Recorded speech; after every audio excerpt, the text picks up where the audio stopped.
quel jeu joue Trump. Il est clair que Trump, en l'occurrence, ne joue pas comme un enfant jouerait à la marelle. Et nous avons le plaisir d'être en ligne avec Michel Gurfinkel. Michel, bonjour, Boker Tov. Bonjour. Merci d'être avec nous ce matin. Alors je posais la question à nos auditeurs de savoir à quel jeu joue actuellement le président américain Donald Trump et comment vous expliquez cette phrase stupéfiante prononcée hier par Witkoff, Steve Witkoff, l'émissaire du président américain, selon lequel le président américain aurait été surpris, même frustré de voir que malgré toute l'armada qu'il a amassée au Proche et Moyen-Orient, les Iraniens ne semblent pas vouloir céder dans leurs revendications, que ce soit dans le dossier du nucléaire iranien ou dans d'autres dossiers. Premièrement, il faut s'entendre sur le sens de votre expression à quel jeu joue Trump. Il est clair que Trump, en l'occurrence, ne joue pas comme un enfant jouerait à la marelle. Mais en revanche, il est vrai qu'il y a un jeu dont la mise est extrêmement forte. On peut dire, et il a été dit, que cette crise iranienne et la façon dont le président américain s'est engagé pour la résoudre, c'est tout simplement le plus grand pari, la plus grande mise de jeu, la plus grande mise de fond de toute l'ère Trump. Soit Trump gagne cette partie, soit il ne la gagne pas. Son image définitive dans l'histoire, qui est déjà une image assez hors du commun, mais son image définitive dans l'histoire sera fixée par ce qui va se passer à propos de l'Iran dans les jours ou les semaines qui viennent. Elle n'est pas écorchée déjà, cette image, Michel, ne serait-ce que si par exemple j'étais un simple opposant iranien, j'aurais beaucoup de mal à croire en la parole de Donald Trump qui disait vous savez, les simples opposants iraniens, leur avis compte très peu dans cette affaire. Ils savent que l'Amérique a des moyens. Ils peuvent avoir le sentiment que l'Amérique va intervenir. Il faut bien se représenter qu'en Iran, on a, pour des raisons évidentes, on n'a qu'une image extrêmement décalé, modifié de ce qui se passe à Washington, ce qui se passe dans les négociations entre Washington et Téhéran. Donc pour l'instant, je pense que ce genre de considération ne joue pas. En revanche, vous avez raison et hautement raison sur un autre point, c'est-à-dire que si après s'être engagé, après avoir déployé cette formidable armada, là encore, citons le président Trump lui-même, au Moyen-Orient, si on n'arrive pas à un résultat spectaculaire, bien entendu, c'est la crédibilité d'abord personnelle du président Trump qui sera fortement atteinte, et c'est aussi la crédibilité globale des États-Unis en tant que superpuissance. Les États-Unis peuvent s'en remettre. Pour le président Trump et son administration, évidemment, ce serait beaucoup plus difficile. Mais ce que je vous propose tout simplement, c'est d'essayer de comprendre ce qui se dit aujourd'hui autour du pouvoir. Alors, il y a eu un article paru hier dans le New York Times qui est très intéressant parce que voilà, d'abord, il y a une mise en scène autour de cet article. La rédaction du New York Times dit: notre article a été fondé sur des discussions approfondies avec beaucoup de gens qui sont dans l'entourage direct du président Trump et qui se sont exprimés devant nous sous réserve d'anonymat. Une mise en scène comme cela, généralement signifie nous sommes en train d'écrire ce que l'administration nous a demandé d'écrire. Généralement, c'est ça que ça veut dire. Oui. Ça peut évidemment signifier je monte un enfumage médiatique, mais c'est peu probable. C'est valable. Que ce soit le deuxième cas. C'est valable aussi dans le cas du New York Times, quand on connaît les relations entre le New York Times et l'administration Trump, qui ne sont pas. Oui, mais le New York Times, surtout dans une affaire de ce genre, je suppose que le New York Times a voulu quand même préserver son image de journal ultime de référence. On peut penser ce qu'on veut du New York Times, mais enfin, il garde encore cette image aux États-Unis et dans le monde. Donc, ce qui va se dire dans le New York Times va être regardé de près. Et ce que le New York Times dit, c'est que d'après ces mystérieux informateurs, qui semblent tous avoir été extrêmement proches du président, de ses conseillers. D'ailleurs, dans l'article, on relate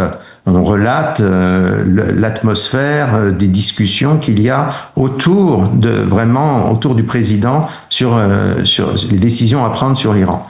Et ce que l'on dit, c'est que on laisse entendre que pratiquement les États-Unis, le président Trump lui-même, aurait pris la décision de frapper l'Iran. Maintenant, il y a 4 scénarios qui sont évoqués dans cet article.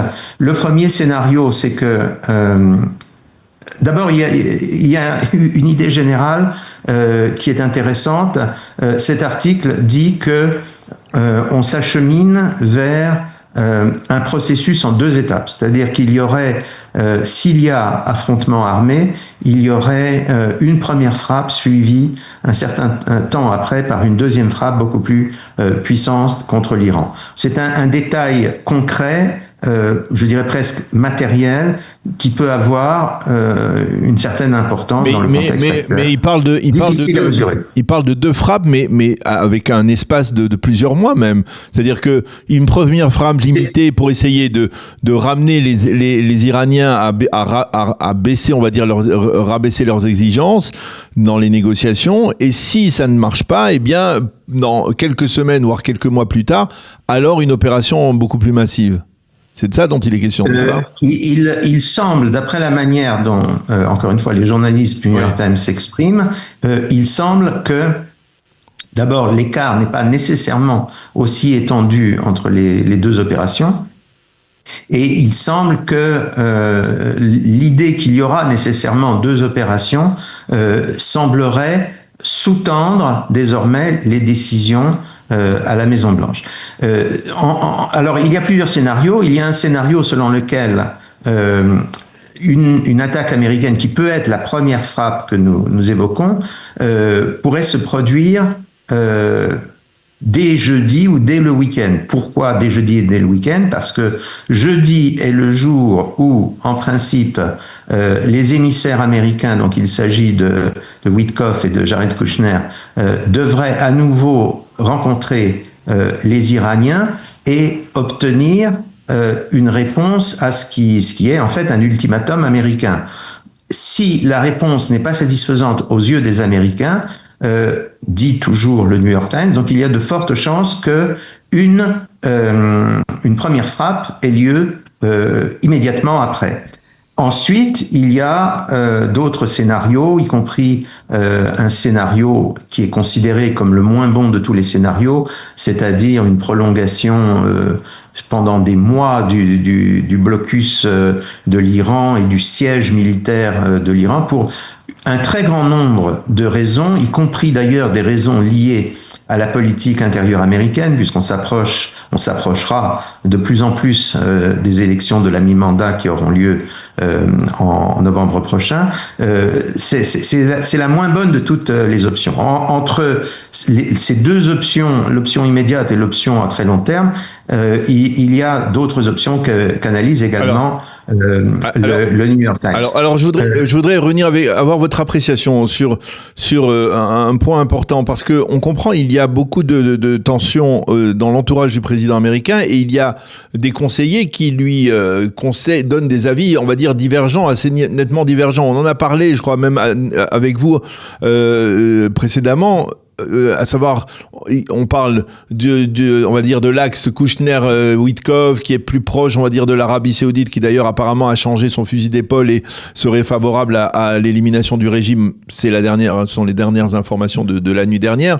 Il y a Marco Rubio, qui lui est favorable à une offensive, et puis il y a, on va dire, l'aile J.D. Vance, on va dire les isolationnistes, qui eux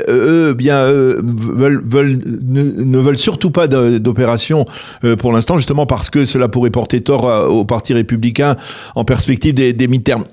Qui est le plus fort actuellement aujourd'hui dans l'entourage du président Trump? Alors, nous allons commencer par Marco Rubio. Marco Rubio, qui est le secrétaire d'État. Donc, le secrétaire d'État aux États-Unis, il faut comprendre ce que c'est. C'est le ministre des Affaires étrangères, mais c'est aussi le troisième personnage constitutionnellement de l'État après le président et le vice-président. Donc, c'est un personnage tout à fait important. Donc, Marco Rubio a consolidé fortement son image depuis un an. Il a à son actif l'opération Maduro qu'il avait annoncé, qu'il avait préparé et qui s'est soldée quand même par l'enlèvement spectaculaire du président vénézuélien,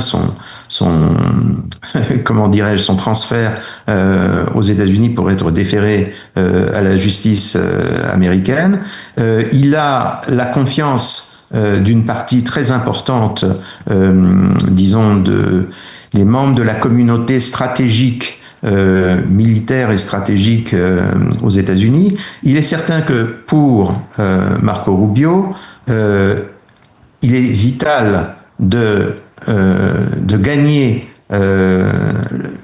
de sortir vainqueur de la crise iranienne. S'il sort vainqueur de la crise iranienne, il a un destin présidentiel devant lui. En face, vous avez effectivement J.D. Vance, qui est le vice-président, qui est vice-président, et ça c'est un grand atout dans l'après-Trump, mais d'un autre côté, c'est un vice-président qui est contesté et qui, pour en quelque sorte conserver une base politique, a eu tendance au cours des dernières semaines, des derniers mois, de se rapprocher d'une tendance très très extrémiste à droite de l'administration Trump. Mais encore une fois, selon les sources citées par le New York Times et selon d'autres sources, il n'y aurait pas de désaccord fondamental. C'est-à-dire que l'idée qu'il faille à un moment ou un autre user de la puissance américaine contre l'Iran, donc ouvrir le feu contre l'Iran, cette idée est acceptée aussi bien par Marco Rubio, qui en est un partisan affirmé, que par J.D. Vance. La question, c'est qu'une fois que l'on tire, une fois que le feu est ouvert, qu'est-ce qui se passe? Voilà. Alors justement, je vais rebondir là-dessus, Michel, parce que je vais vous poser une question par rapport à Israël. Une fois que le feu est ouvert, on a de bonnes raisons de penser que les Iraniens riposteront en tirant en direction du territoire israélien, ce qui fera rentrer l'armée israélienne dans la confrontation. Et là, est-ce que finalement, il ne risque pas d'y avoir des tensions entre les Américains et les Israéliens sur les objectifs? C'est-à-dire qu'à partir du moment où Israël rentre en guerre et bombarde des positions, bien, les Israéliens, eux, ont intérêt le plus rapidement possible à se débarrasser du régime. Et est-ce que vous ne craignez pas qu'il y ait à ce moment-là plus que des tensions entre l'administration américaine et les Israéliens? Vous vous rappelez que on avait parlé exactement dans les mêmes termes de tensions et non pas de tensions possibles, mais de tensions qui étaient réelles, que l'on croyait, dont on croyait qu'elles étaient réelles entre le Premier ministre Netanyahou et le président Trump avant les opérations de juin dernier, la guerre des 12 jours. Donc, je crois qu'il faut être très prudent. Ce qui est absolument indiscutable et indiscuté, c'est que s'il y a une opération militaire américaine contre le régime iranien, aujourd'hui, il y aura une imbrication très forte sur le plan opérationnel avec Israël. parce que Israël, dans cette affaire, n'est pas tout à fait un junior partner. Les Israéliens ont une infrastructure, et ils l'ont montré, une infrastructure au sein de l'Iran tout à fait exceptionnelle et qui est en fait un des grands atouts stratégiques, à part la puissance de feu des Américains. Alors ça c'est pour ce qui est d'Israël. Je voudrais avoir votre appréciation, parce qu'on approche de la fin de cette interview, je voudrais avoir votre appréciation sur l'interview qu'a donné l'ambassadeur des États-Unis en Israël, Mike Huckabee, à Tucker Carlson, une interview assez stupéfiante dans laquelle on voit les fossés qui se dressent, la profondeur du fossé entre l'approche, on va dire, extrêmement pro-sioniste de certains évangélistes comme Mike Huckabee, et de l'autre côté, on va dire, l'approche presque viscéralement antisémite de certains suprémacistes comme Carlson. Alors pourquoi d'abord l'ambassadeur Huckabee a accordé cette interview? Huckabee est, si j'ose dire, dans le civil, c'est un pasteur évangélique, c'est un homme de religion. Et donc, il a accepté le principe de cette interview, en fait, pour, à travers cette interview, toucher le public habituel de Carlson et pour dire, écoutez, personne n'est plus chrétien et personne n'est plus à droite que moi, et moi je vous dis, ce que raconte Monsieur Carlson, c'est l'opposé de ce que doivent penser les gens de droite aux États-Unis, et ce n'est pas chrétien, c'est anti-chrétien. Voilà pourquoi Huckabee a accepté de donner cette interview à ce personnage. Et vous avez l'impression qu'il y est parvenu, ou alors au contraire c'est Carlson qui a révélé, on va dire, l'ampleur de son antisémitisme primaire, on va dire presque. Il y a deux publics autour de Carlson. Il y a un public tellement fanatique qu'on ne pourra jamais le retourner, mais il y a, et ça c'est beaucoup plus important, et c'est à mon avis le public que visait Huckabee, il y a un public beaucoup plus large, disons très conservateur, très à droite, très chrétien, qui n'adhère peut-être pas à tout ce que dit Carlson, mais dit il y a beaucoup de vrai dans ce que dit Carlson. En gros, nous connaissons ce genre de réaction. Je crois que Huckabee a voulu toucher cette catégorie-là de l'audience de Carlson pour leur dire, écoutez mes amis, je suis pas si loin que ça de vous, mais vous vous trompez totalement avec Monsieur Carlson, et de ce point de vue-là, j'ai le sentiment tout de même que l'interview très courageuse de Huckabee va porter. De toute manière, nous avons des indications assez précises sur l'audience réelle de Carlson et de Candace Owen, etc., dans les marges les plus à droite de l'opinion américaine. Numériquement, ça représente pas grand-chose. Il y a des sondages qui indiquent que il y a toujours quand même un soutien pour Israël assez puissant, très puissant même dans l'ensemble du camp républicain, des électeurs républicains. Malheureusement, les élections se jouent quelquefois sur quelques points seulement. Et je crois que si Carlson mène sa campagne et s'il est probablement payé d'une manière ou d'une autre, d'une façon ou d'une autre, pour faire ce job, c'est pour des raisons politiques et politiciennes. Eh bien, Michel Gurfinkel, merci beaucoup de nous avoir éclairé sur ce dossier des négociations entre les Américains et les Iraniens. Donc, selon votre appréciation, il est possible que si les négociations, le dernier round des négociations à Genève échoue, eh bien, il y aura une opération militaire américaine très, très rapidement. Merci beaucoup de nous avoir éclairé sur ce dossier et également sur cette relation, on va dire, entre l'aile droite, les évangéliques et et on va dire les suprémacistes, si on peut résumer ainsi. Merci beaucoup d'avoir été avec nous ce matin. Bonne continuation. À bientôt, Michel. À bientôt.